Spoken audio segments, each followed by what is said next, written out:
সবাই মিলে যখন কোনো কিছু খাওয়া হয় সেই খাওয়াটার কিন্তু মজাই আলাদা। আর খাওয়ারেরও দেখবা টেস্ট অনেকটা বেড়ে যায়। আমার কিন্তু বেশ ভালো লাগে সবাই একসাথে বসে খাওয়া, মজা করা, গল্প করা অনেকটাই ভালো লাগে। এই ভিডিওটা ছিল কাটোতে যাওয়ার আগের দিনের ভিডিও। গুড়িকে নিয়ে টিউশনে গিয়েছিলাম, টিউশন থেকে বাড়ি চলে আসছি। বাড়িতে আসার পর জামা কাপড়গুলো দেখে নিচ্ছিলাম যে না কোন জামাটা নেব কোনটা নেব না, মানে ওই বলা চলে প্যাকিংটা করছিলাম। তখনই বনু আসলো। তো বনু আসার পরে গল্প হচ্ছিল, আর বনুরও যাওয়ার কথা ছিল কিন্তু যাই হোক কোনো কারণবশত ওরা যাওয়া হলো না।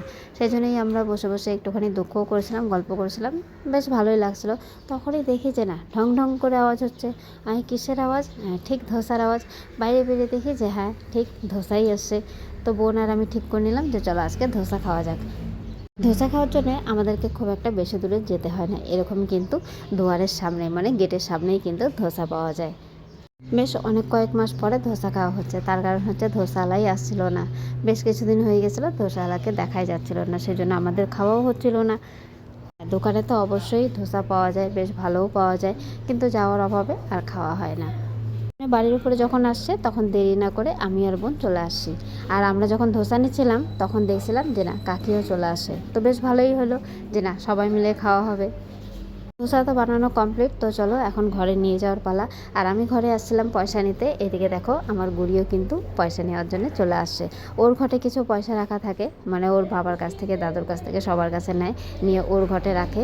তো সেই জিনিসগুলোই ও কিন্তু যখন দরকার পড়ে তখন কিন্তু বের করে নিয়ে আসে। গুড়ি এমনি কৃপণ হলেও, মানে কৃপণ বলতে কি এমনি হয়তো কাউকে কোনো কিছু দিতে চায় না, যেরকম বাচ্চারা হয়ে থাকে সচরাচর সেরকম ধরনের। কিন্তু কোনো কিছু কেনার সময় বা কেউ যদি বলে যে না আমাকে একটুখানি সাহায্য করো আমাকে দাও, তাহলে গুড়ি কিন্তু সবার আগে ওর ঘরের থেকে পয়সাটা বের করে দিয়ে দেয়।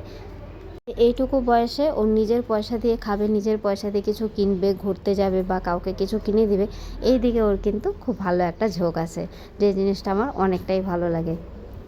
আসার পরে বনু ফার্স্টে বললো যে আমি ফার্স্টে ট্রাই করে দেখি যে না কেমন হয়েছে। তো ধোসাটা টেস্ট করে বলছে যে না পাখিটি বেশ ভালোই আছে, বেশ ভালো লাগছে খেতে। আর অনেক দিন পরে যেহেতু খাওয়া হচ্ছে বেশ অনেকটাই ভালো লাগছিলো। আর এরই মধ্যে পঙ্কজও চলে আসছিলো। পঙ্কজ ধোসা নেওয়ার আগেই আসছে। অন্যদিন এরকম সময় পঙ্কজকে দেখা যায় না, কিন্তু আজকে এরকম সময় পঙ্কজকে দেখা গেছে। ওর একটু দরকার ছিল বাড়িতে, সেই জন্য ও সন্ধ্যার সময় বাড়িতে আসছিলো যে না চা খেয়ে যাবে। আর ভালোই হলো, চায়ের সাথে ধোসাটাও খেয়ে যেতে পারবে। পঙ্কজও বেশ অনেক দিনই হয়ে গেছে ধোসা খায়নি।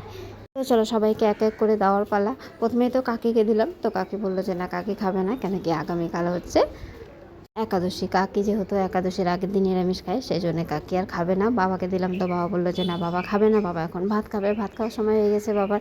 সেই জন্য বাবা আর কাকি তো লিস্টে থেকে বাদ, বাকি রইলাম আমি, মা, বনু, এরা সবাই। তো পঙ্কজকে দেওয়ার পরে মাকে দিয়ে দিলাম।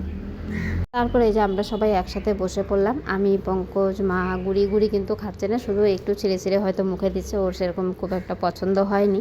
তো চলো এবার আমিও খেয়ে নিই। খাওয়ার পরে যে বাকি প্যাকিংগুলো আছে সেই প্যাকিংগুলো করে নিতে হবে, কেন কি সকালে আছে ট্রেন। ভালোই লাগলো, মনটা বেশ খারাপ লাগছিলো। তার মাঝখানে ধোসা নিয়েছে, একটা পার্টির মতন হয়ে গেল যে না সবাই মিলে একসাথে খাওয়া দাওয়া একটা মজা। এই মজাটাই কিন্তু কাটোয়াতে গেলে সবাই মিলে একসাথে খুব ভালো হতো, কিন্তু যাই হোক হলো না এবার।